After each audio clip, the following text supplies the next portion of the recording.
To have this lifestyle, you first want to get laid off. I've been laid off from my job for over a year and a half. Today, I found out I am gonna be laid off. We gotta talk about these loud layoffs and these quiet layoffs that these major tech companies are doing.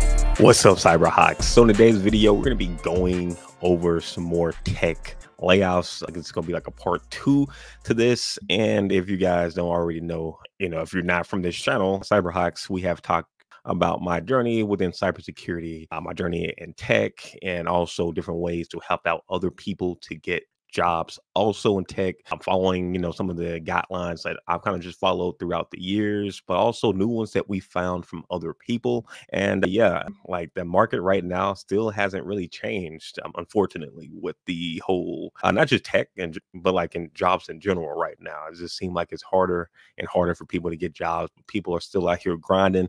So if you guys are still out here grinding, we can still grind for you too, to make sure that you can get that job in tech, either cybersecurity, you can be a software engineer, etc., etc., etc. There's a lot of different things out here. Technical and non-technical as well. So let's go ahead and go over some of the videos of some of these people talking about recently getting laid off in tech. I can give some advice. Maybe you guys can give some advice in the comments section as well for these guys. Let's go ahead and start with this first one here. I did. One day, I just got laid off. No longer a part of the Raytheon family. I saw it coming, but I did. One day, you're working on the AGM 88 Maverick. The next day, you're looking at a toaster, thinking, am I making toasters now? For the last 6 years, I've only had 2 things on my mind: creating shareholder value and more shrapnel. I'm not the only one that's been laid off. Abe Lincoln was laid off. That's something we share now. I could move to a different industry, but I don't want to. Every day I wake up, I want to build a better missile. I could work on torpedoes, but it's not the same thrill. We don't really use torpedoes anymore. When I turn on the news and it says the war in blank, I want them using my missiles. This is the 88 HARM, harm for short. It is harmful. Not only does it blow up, it also gives you cancer, even babies. Shit, I'll sell missiles to Beyonce. I don't care, as long as my missiles are getting into the world and being used. One of my core values is making sure there's less villages in the world. If you've been laid off, don't worry. I'm here for you. You are seen. We're gonna bounce back. We're gonna make the world a better place with long-range, high-collateral missiles. Don't worry.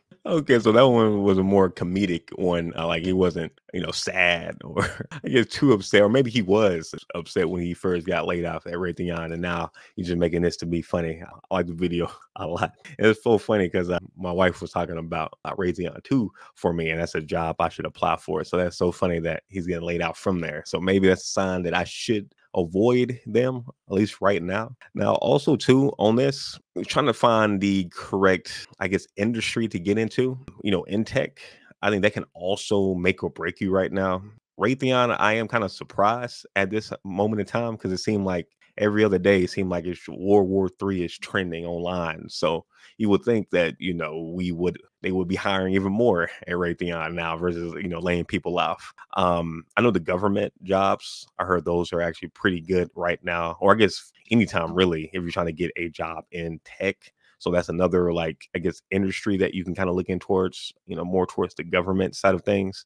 Seems like they're always looking for people. And especially if you have a, what do you call it? The security clearance. If you have a security clearance, you will have a higher chance in a lot of the other jobs like that too. Because some of these jobs in the government do require a security clearance. So you just having that, you're bidding out so many people because most people don't have one. I'm trying to think of some other industries right now that would do well. I guess strip club, cybersecurity people. I'm not for sure if, strip clubs, how their tech side is, but that could be something too. Because even when, we are doing bad inflation wise or XYZ, seem like they are always going to have some clientele. So that could be something, of vices. You got all the alcoholic different industries. Maybe you can work for Tito's. Maybe you can work for Jack Daniel's company, or whichever company has that drink.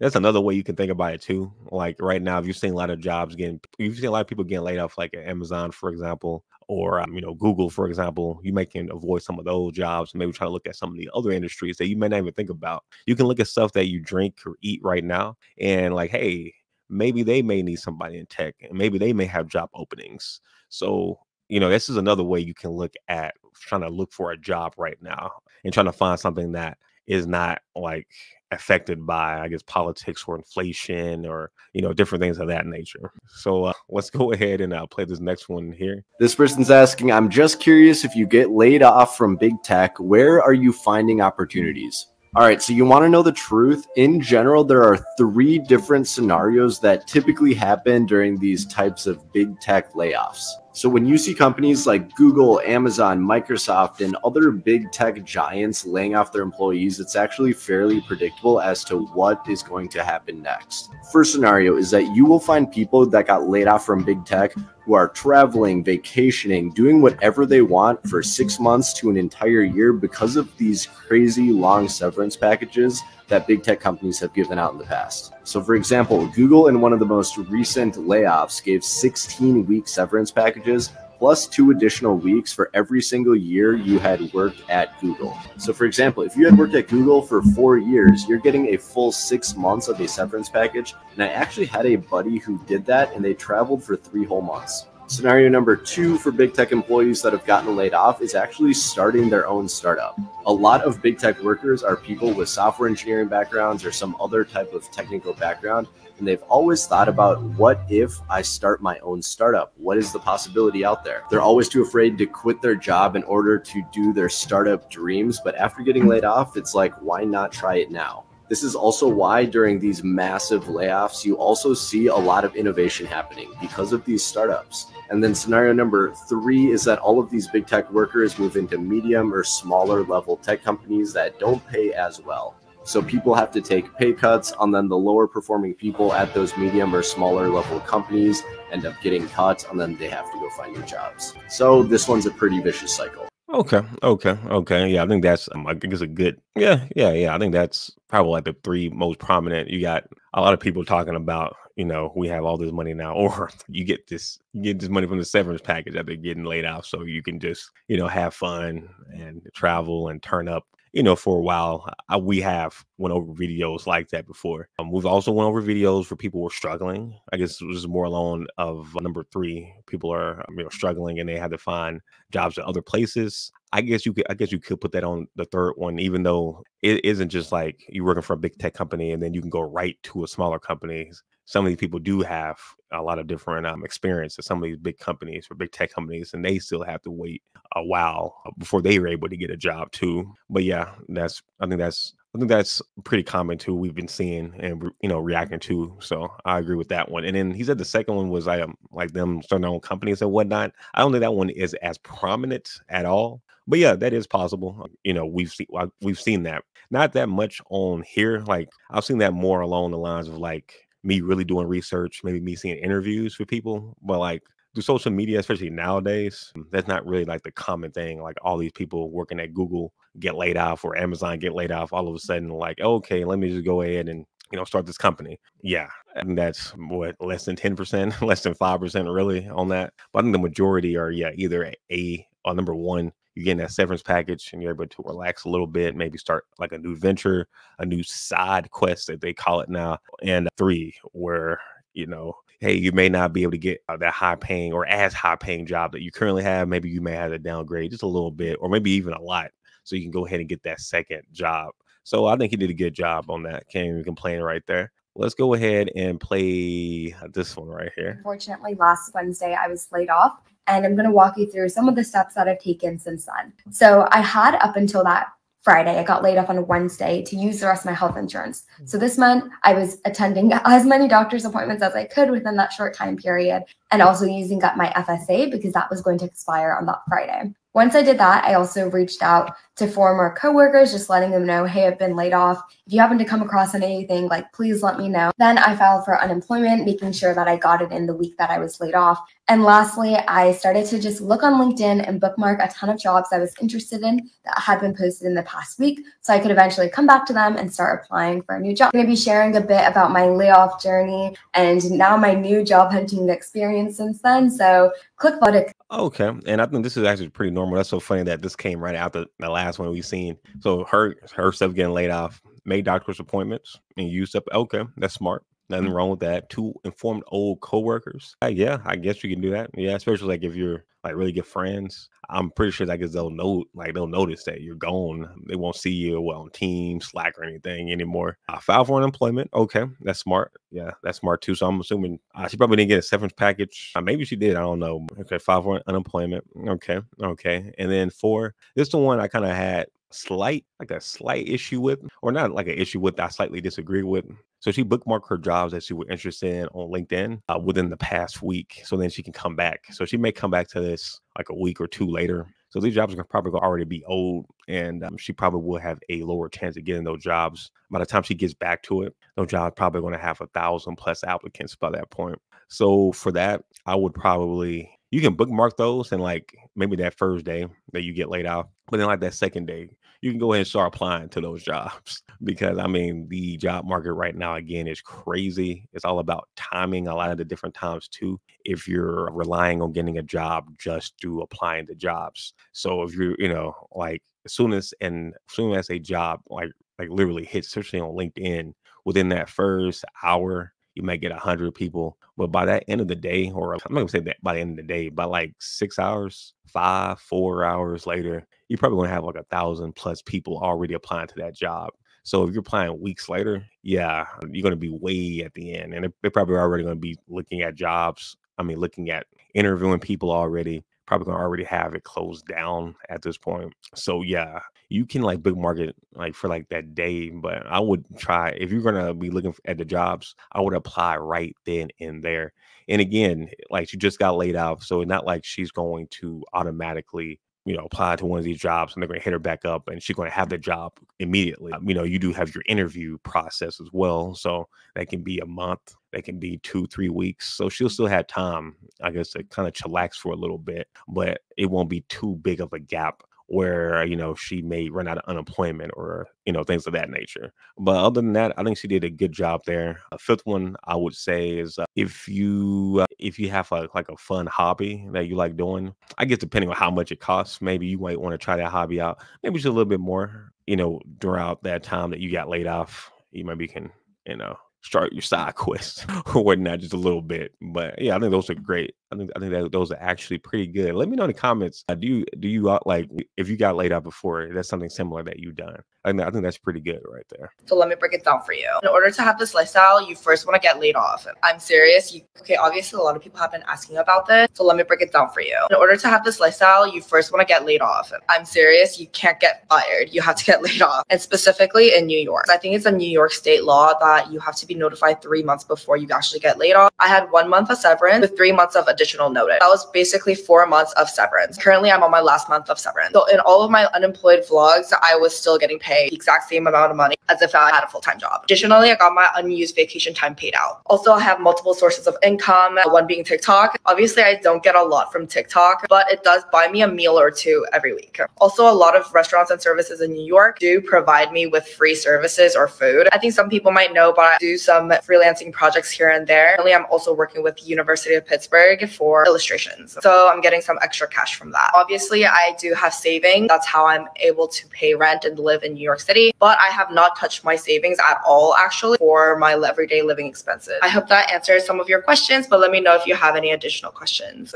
Okay, cool. So I don't really know the laws in New York, regarding getting unemployed or just getting laid off. But it's interesting that you can, I guess, have an additional 3 months of severance for getting laid off. That's not too bad. I wonder, man, if Texas had that, man, Florida, and all the other states had that, that would be cool. I'm not gonna lie. But yeah, I like how she explained how she was able to live, because you see like a lot of these different vlogs again where people get laid off and they're turning up, living their best life. And it's like, dang, did you really save up all this money? And yeah, that's not always the case. You're just getting these severance packages, and like she had 4 months worth, and then she also is making money on the side, like through TikTok, different things of that nature. So I'm like, oh yeah, that's what's up. And again, I'm a big proponent of having multiple sources of income. Like all your jobs don't have to necessarily be like full time. Like one good full time, and then like having something like online that you can do, anytime throughout the day, anytime throughout the week, something that you can do in the weekends, something like that. And then if you do lose your main job, you can then start working, extra hard on that side, job or two, uploading content on social media, maybe video editing even more, and you're able to make up, like a lot of that slack or a good amount of that slack that you lost from your main job. You don't necessarily have to have like one main job and then your second main job is, doing like, I don't know, like big investing. You're always out investing and doing all that stuff every single day too. So yeah, I think her current setup is, I guess, pretty good. She had a full-time job. Oh yeah, use her unused vacation time paid off. That's good. If your job allows that, I guess, depending on if you have like unlimited PTO or not, they can change. And yeah, multiple sources of income, one being TikTok. I guess another one I would also add to for her. She talks about TikTok, but I wonder if she is also putting her content on YouTube, Facebook, Instagram, stuff like that, because you can get paid a lot, especially Instagram. If I was her, or if I was you right now, and you're only posting on one platform, don't do that. Be and put all your content everywhere so you can get paid everywhere. Now, if something hits on TikTok, that doesn't necessarily mean it's going to hit on YouTube and vice versa. So that's something I learned. Sometimes I'll post something on Instagram and it'll do very well, but we'll do garbage on YouTube and we'll do garbage like on like Facebook, Rumble, etc. So like sometimes it'll do good on one platform and it won't do good at others. So you might be on TikTok right now and you're like wondering, why can't I get a whole lot of views on here?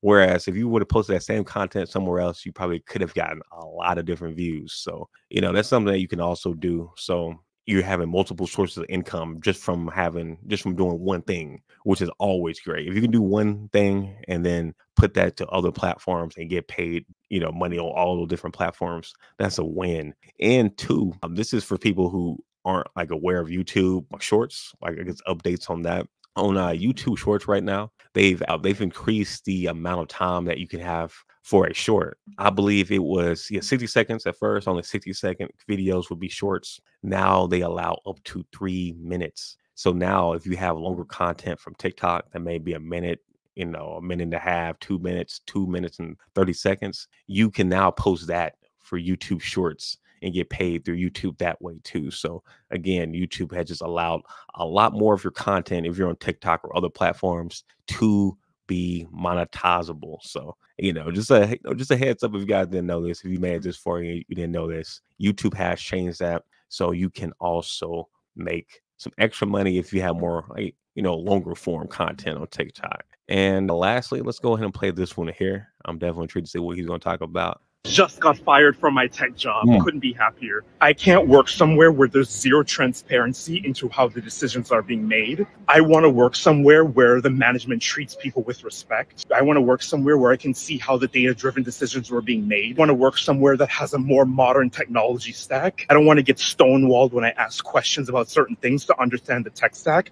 I'm someone who likes to understand the tech stack through and throughout. If I have an issue with something, I want to be able to bring it forward and have a discussion about it without it being interpreted as being argumentative. So glad to be leaving that place. And these people have no idea that I have multiple things lined up. So if they thought that they were doing something, they're wrong. Just had lunch and I'm going to go treat myself to something nice, maybe something on Fifth Avenue or Madison, just to celebrate the fact that I'm leaving this job. All I was doing was waving goodbye to those people on the call because I knew exactly what it was. This is what freedom looks like. If a company has bad reviews, believe them. So first stop is Goyard. Got the goods. Very beautiful. Okay. So this was a different one. He got laid off, but he was, claiming that he's happy, and I guess some of the bad stuff about that current job. And that actually brought up a good point that I didn't even think about bringing up on other videos, and that is the reviews. The freaking reviews from the company. This is something I actually did a lot too when I was applying to jobs, where I was like, I'm not just applying to job, but mainly when I would get a call back or email back from my from my job application, and that would be to like do a review like on that or look at reviews for that company. So like go to like Glassdoor, that's a big one. Reddit, that's another good one that I use. So like let's say you got hired, or let's say somebody trying to hire you from like, let's say Albertsons, like for their tech side or whatnot. You can go to Reddit and you can kind of just like go through the comments there to see if it's like a good workplace, and you can look for your position and see like how much is estimated that they're getting paid from people who maybe have worked at the company and put their salary down. I'm saying with Reddit too, you can type in the company and see how the I guess employees, how the not just employees, but how the management, how that's all set up, how niceness of everybody, how strict they are. I think that's something that is very important because I have seen places where I was looking and initially from the website it looked good and everything, but when I did like extra research, it seemed like it probably wasn't going to be a good fit. And I feel like I really dodged a lot of bullets on that compared to my current job now. So yeah, that's something that you can definitely do, and I think that's something people should utilize even more because yeah, you may get a nice job, but it feels like a horrible workplace, and you're not able to like really grow within the company. If you're always sad, you're just always anxious, the job is taking too much from you, and this is not going to be good for you. Now, $500,000. Well, $500,000, hey, maybe again, not long term, but maybe you can get your foot in the door. That's something too. You can get your foot in the door and just don't have that being something long term. It just had to be 500,000. But if hey, they're getting paid. If you feel like you're getting paid what you're worth, or even more than you're worth, and you see the reviews are kind of bad, you can test it out. I have no issue with that. You can test it out, and hey, maybe the reviews are correct, but you're already in your head. You already know this. You're coming in there not blind, and you're coming in there already knowing that you're not going to be staying there that long. You're going to stay there maybe for a month, maybe even less. But you have that job. You can get that little experience, and you can be applying to other jobs too. So hey, that's it's crazy. I just never I just never I guess talked about looking at the reviews for a company. So yeah, that's something that you can definitely look into when you're applying to jobs. But anyway, guys, if you haven't already, be sure to hit that like button and subscribe if you haven't already,